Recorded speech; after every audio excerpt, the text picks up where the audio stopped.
আচ্ছা, মা কিন্তু আমাকে ধানতেরাসে একটা খুব সুন্দর গিফট দিয়েছে। কি দিয়েছে আপনাদের দেখাচ্ছি। এটা হচ্ছে রূপোর লক্ষ্মী গণেশের কয়েন।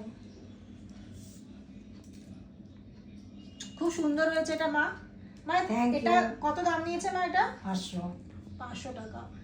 সো এই যে লক্ষ্মী গণেশের কয়েন, কতটা ক্যামেরাতে জাস্টিফাই করছে আমি বুঝতে পারছি না। আমার বরকে বলছি একটু সামনে নিয়ে আসতে।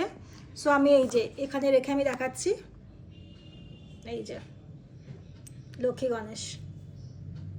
থ্যাংক ইউ মা, খুব সুন্দর হয়েছে এটা। মা আমাকে আগের বছর দিয়েছিল, মা আমাকে এই বছর দিয়েছে। আর মা আমাকে বলেছে পরের বছরে লক্ষ্মী গণেশ দেবে রূপোর। সো আই এম এক্সাইটেড পরের বছর লক্ষ্মী গণেশ নেওয়ার জন্য। আচ্ছা, শুধু লক্ষ্মী গণেশেরও নয়, তার সাথে মা ভোলে বাবার জন্য এনেছে হচ্ছে নাগ দেবতা। সো এইগুলো আমাদের শালকিয়ার লোকাল জুয়েলারি শপ থেকে নেওয়া হয়েছে। তো ধানতেরাসে মা যেহেতু সবাই জানেন, সকালে বলেছিলাম মা ভোলে বাবার ভক্ত। তো হ্যাঁ, আমাদের 3খানা শিবলিঙ্গ আছে, তার মধ্যে একটা শিবলিঙ্গর নাগদেবতা ছিল না। তো মা মানে ছিল, সেটা কোনো একটু ছোট হয়ে গেছিলো, তো সেই জন্য মা এটা আবার নতুন নিয়ে আসলো।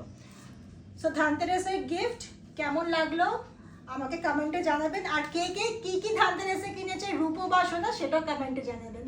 Have a good day.